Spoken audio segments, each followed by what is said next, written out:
नमस्कार। जिनका सपना है यूपी पुलिस की वर्दी पहनने का, उनके लिए एक जबरदस्त खबर है। साल 2025 के लिए एक बहुत बड़ी बम्पर भर्ती आने वाली है। तो चलिए इस सुनहरे मौके के बारे में सब कुछ एक-एक करके जानते हैं।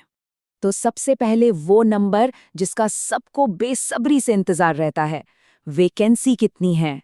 तो सुनिए, इस बार 19,000 से भी ज्यादा पद हैं। जी हाँ, 19,000 से भी ज्यादा। ये सच में एक बहुत बड़ा मौका है जिसे बिल्कुल भी हाथ से जाने नहीं देना चाहिए।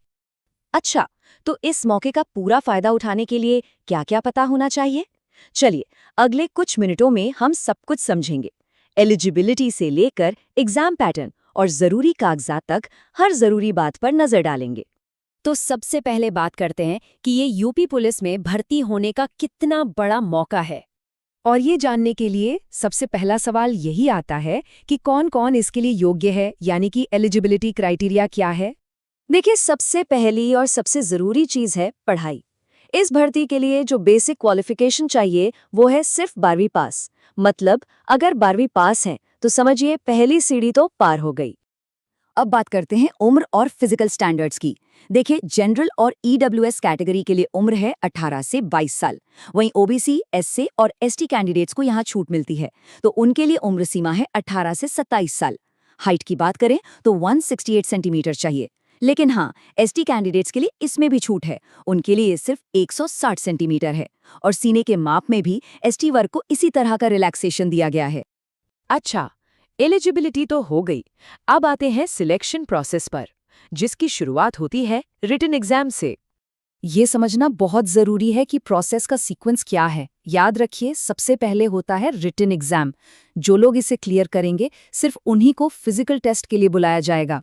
ऐसा नहीं है कि पहले दौड़ भाग होगी।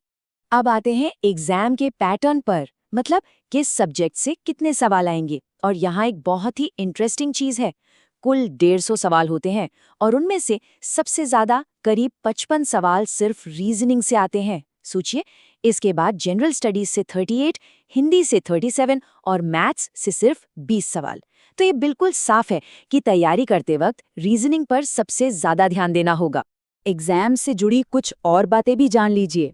ये जो 150 सवाल हैं, इन्हें सॉल्व करने के लिए टाइम मिलेगा पूरे 2 घंटे का। और हाँ, एक बहुत जरूरी बात, यहाँ नेगेटिव मार्किंग भी है 1/4 की। इसका सीधा सा मतलब है कि हर गलत जवाब सही जवाब से मिले नंबरों को कम कर देगा, तो तुक्केबाजी से बचना होगा।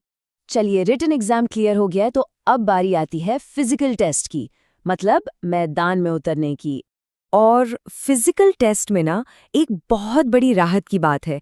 इसमें कोई लॉन्ग जंप, हाई जंप या गोला फेंक ऐसा कुछ भी नहीं है। सारा का सारा फोकस सिर्फ एक ही चीज पर है, और वो है रनिंग। टारगेट एकदम क्लियर है। 25 मिनट में 4,800 मीटर, यानी कि लगभग 4.8 किलोमीटर की दौड़ पूरी करनी है। ये स्पीड से ज्यादा स्टैमिना का खेल है। ठीक है, अब आते हैं एक बहुत ही प्रैक्टिकल बात पर, यानी जरूरी डॉक्यूमेंट्स। इनको ना अभी से तैयार करके रख लेना चाहिए, ताकि लास्ट मोमेंट पर कोई भगदड़ न मचे। तो कौन कौन से कागजात हैं ये? देखिए, सबसे जरूरी है डोमिसाइल सर्टिफिकेट, मतलब निवास प्रमाण पत्र। फिर चाहिए स्टेट लेवल का कास्ट सर्टिफिकेट, और अगर कोई ईडब्ल्यूएस कैटेगरी से है तो उसका सर्टिफिकेट। ये 3 चीजें तो एकदम रेडी होनी चाहिए। तो देखिए, सारी जानकारी अब सामने है। 19,000 से ज्यादा पद हैं। सिलेक्शन प्रोसेस एकदम सीधा और साफ है, और सारे नियम भी क्लियर हैं। अब सवाल बस एक ही बचता है, क्या इस वर्दी को अपना बनाने की चुनौती के लिए तैयारी शुरू करने का वक्त आ गया है?